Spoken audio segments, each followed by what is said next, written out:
whole to the story, but it happened very clumsily, and I had like fat in my hand hanging out, basically. No real muscle. It didn't do any lasting damage, and it didn't hurt at first. Like I think my body was in shock around it, but like I drove myself to the hospital, and about 10 minutes into the drive, like the pain started. So he fought. That rib cut happened pretty early, and he fought another 5 to 10 minutes after that, bleeding all over the place. Drove himself to the hospital. It's been an hour, maybe even 2, for God's sake, since he's had that slice. And he's just like, I mean, he must be in an unbelievable pain. But apparently, to Dalton, pain don't hurt. No. I see Dalton as finishing up his time at the bar that night before he goes to the doctor's. Right. I see him as throwing duct tape on it or something like that. Mm-hmm. And he had the hydrogen peroxide. He had his medical kit with him. Gauze it up himself. And he's like, all right, here's the situation. I wish in my medical records that the human body that you see in his medical records that has all these bullet points pointing to it. I always wish that, man, I wish I could have something as cool as that when somebody opens up my check. I don't know how I would go about getting my medical records. Like, I know I can get them, but I'd have to go to so many different places because, like, I don't know. So many people don't have a GP anymore. And I wonder, like, I guess I just don't know. I don't know how that would work. I have no idea how I would get a file with all my medical records. Right. Like, I wonder if I could go to my GP and just say, hey, doc, have you seen Roadhouse, how he carries around that manila folder with all his papers in it? Can I get something like that? Yeah. It'd just be like, it'd be an email with a bunch of PDFs probably. Sparks fly here. Sparks fly. They're both DTF pretty soon. He asked her out. And do they go out this night? No, not that night. Okay. Not that night.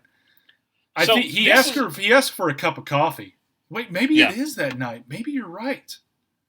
No, because she gets dressed up that night that they go out first. Yeah. She wears the picnic table, yeah. When does he first call Wade Garrett? He calls Wade while he's in the laundromat, which is a standalone laundromat. And so does he do it after is it when Wade Garrett first tries to shake down Red in front of him? Yes. I mean, when Brad Wesley tries to? Right. When Wesley and Jimmy are there. And I think that's when he goes to. Yeah. This is the kind of thing that questions my timeline of this movie. Because we see the double deuce before this. And it has, like, plaster on some holes in the wall and things like that. Like, it's being fixed up. There's still the chicken wire. The next time we see the double deuce, the interior is completely different. After he's called Wade Garrett. I mean, the chicken wire's down. The band's now wearing button-ups for some reason. And there's carpet that they're playing on. There's neon all over, man. The interior looks great. So that's a month, right? That's like months. It's got to be. The next time passage is the exterior is great and everyone's happy. But how long do you think he's in Jasper, Missouri? I think from start to finish of the movie, I would think around a timeline. Dipping. He's skinny dipping, so I mean, it's got to be. I would think 6 months, probably. That's what I was thinking. Frame of the movie, yeah, somewhere around there. You don't really get a sense of that. The time is passing as much as one would think because, well, the place gets fixed up. A lot of the relationships don't advance that much. Yeah, like. From his first date with Kelly Lynch to when she's wearing, I don't know, the white catering outfit, that's months. Yeah. And I wonder, and because when he introduces her to Garrett, they are obviously a serious thing at that point, an item. So I don't know. I was just always curious. I think 6 months is a good bet. I think Yeah. uh, because right when he hangs up with Garrett, it's like, don't eat the mint. Don't eat All big right, white mint. I gotta get back to work, and hangs up, and then cut to Jeff Healey band wearing Van Housen. Yeah. And 1, 2, 3, 4. Yeah. So I think we're at a good point now where we can talk a little bit more about the villain in Brad Wesley. A wonderful villain. And once again, a guy who's done so much, but they're like, everyone knows him from this movie. You want to know how you're rich in the 80s? You have Bigfoot on payroll. Yeah. Why in the world? I think that it's such a strange thing. Even as a kid, I was like, what? Yeah. How does he own Bigfoot? And I get it. Bigfoot was huge. There was a cartoon, massive movie. Apparently, the scene where he runs to the car dealership because everyone's starting to get a little bit too lippy for him, that cost about $500,000 to shoot, and they had to repaint Bigfoot afterwards. Pretty wild. But another way you know that you're rich, one, you would just have men. You own all these men. Two, this shithole of a town is getting a J.C. Penney thanks to your hard work and labor and business dealings. Yeah. And they still don't respect you. Fuck them. I've always taken that, and that's a huge line, right? So he says, I brought J.C. Penney's here. So yeah, he says Christ's son J.C. Penney is coming here. J.C. Penney is here. Yeah.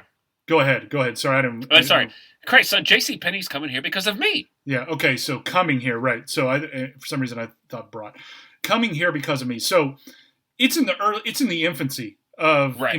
ground. The land has been purchased. Right. Ground has been broken, possibly. I don't know yet. Maybe. But is this a standalone J.C. Penney's, or is this I've never seen a standalone.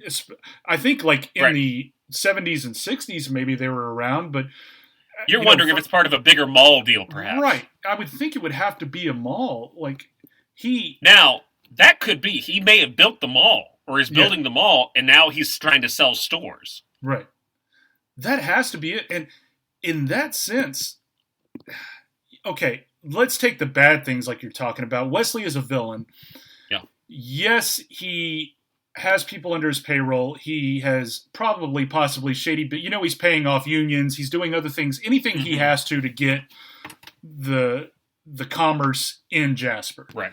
Because he knows the more commerce they have there, the more taxes he has to pay him under this Jasper Improvement Fund. We know he's a wife beater. Well, they're not married. I don't think. It's just girlfriend or, it's just a partner of sorts, a sexual partner. And so we know that, he'll beat a woman if he has to. That's unfortunate. And he'll kill people if he has to. But we also see that he's bringing jobs. Like he says, he keeps Jasper afloat. Jasper wouldn't be around if it wasn't for Brad Wesley. And I think the small town knows that. Right. Like, I believe they basically they became incorporated because of him. And so I think that's how he got in. I think that's how he gained trust before he started squeezing him, Yeah. And God knows how long this J.C. Penney deal has been in the works. But you got to imagine, he's not going to squeeze J.C. Penney, So, like, J.C. Penney's there, and I think that's what gives him his righteousness. I can do whatever the fuck I want because I give this town money. Just like he probably thinks the same way about his woman. Like, I can do whatever the fuck I want to her because I give her a place to live and give her money. So therefore I can hit her. Therefore I can beat the fuck out of Red and destroy his business. Yeah, it's like you said too, like he wouldn't start squeezing J.C. Penney because they're going to look at that and be like, what the fuck is this Jasper Improvement Fund on their book? So you got to think like, okay, he brought him in, and maybe that's like the one business he doesn't shake down, but like, is he going to bring a Walmart? Is he going to bring a KB's at the time? Kind of thing. He's going to bring in Auto Boys and put Red out of business. Yeah. He brings in that AutoZone or anything. Yeah. Pep Boys and AutoZone. And and it's It's interesting because Wesley's never likable. He's never. You see that he's charming in his own way, but he's never. Even when he's just singing and weaving in and out of the road, like I don't get it, but he does it to play chicken with Patrick Swayze. Like nothing he does is redeeming as a villain, and everyone wants to kill him. Yeah. He even hunts monkeys. Like he doesn't just hunt game; he hunts innocent animals. I say innocent, but you know what I mean. Like right, just like non-predatory animals. Yeah, yeah. Like even big game. Like I get you're gonna hunt an elephant. I wouldn't do it, but people do because it looks cool. But now you're gonna hunt like a 2-pound monkey. I shot that monkey. So we get an introduction to Brad Wesley. We get to meet his right-hand denim-wearing man who also sports a choker. And we get some great fights. And apparently the fighting was pretty tough. Like, other than a headshot, everything was pretty much full contact the way Swayze describes it. And the goal with headshot, Swayze says, was to feel the breeze. Yeah. He wanted to be so close that you could feel the breeze of the kick. And that was he and this guy's goal, to make it look as real and tough as possible. Did you ever notice, like, Marshall Teague, like, Jimmy only buttons up the bottom 2 buttons on his shirt? Like, that was it. And doesn't have time. Needs the chest mobility. I always remembered it being unbuttoned, but that just seems very awkward as far as a comfort. Like, when you sit down, kind of I don't know, but just... I don't know. Maybe I'm thinking too much. Yeah, no, I don't think you're thinking too much. I think you're thinking the appropriate amount of why Jimmy buttons 2 shirts, 2 buttons, and they start at the bottom. Because it would be weird to button 2 and leave the rest undone if it started at the top. Yeah. Jimmy's the fighter. We want to see him and Dalton match up, and they almost do a bunch of times. I want to talk about another random moment, and it's when Sam Elliott basically tries to fuck Patrick Swayze's girlfriend in front of him. Yeah. He is the most... He's being very erotic, right? Like, this whole time he's around the doctor. And Swayze seems okay with it, and I get that. But, like, his eyes and his voice and the way... He is coming after her.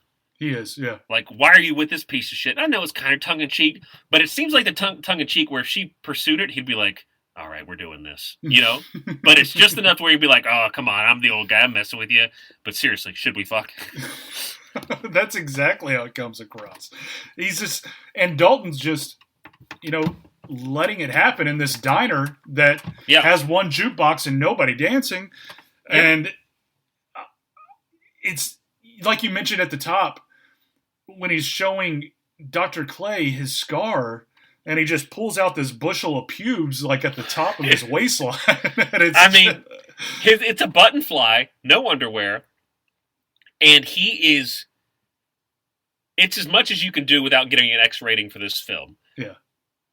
You could see, like, the side piece of his penis, probably. Like, there are probably several cut scenes where the director's like, cut, Sam, we can't look at your dick. It's like, oh, okay, all right, I'll do it again. But you see his dark... just manly bushel of mountain pube. I mean... I've never seen something... I've never... I think I made up a word, connotated. But I've never... I've never put a smell to a scene. Whenever I see that, I always get this, like, just sawdust, Old Spice... I'm surprised when he did that sawdust didn't fall out, you know? Yeah, it's just like this. It's just this very... You could taste... Like, it almost feels like you got pubes in your mouth when he shows that. I think it's Home Depot. I think you're right. I think when you first walk up and the automatic door sensors open, that is what they got a whiff of when Sam Elliott unbuttoned his button fly and wafted his I guess a woman tried to kill him. Yeah. Because he was fucking around on her. I guess that's what we're led to believe. But Sam Elliott, the old crooner, they have a strange relationship, to say the least. And during this diner scene, too, we get some seriousness, too. Dr. Clay goes to the bathroom, and it's where we find out kind of what Dalton's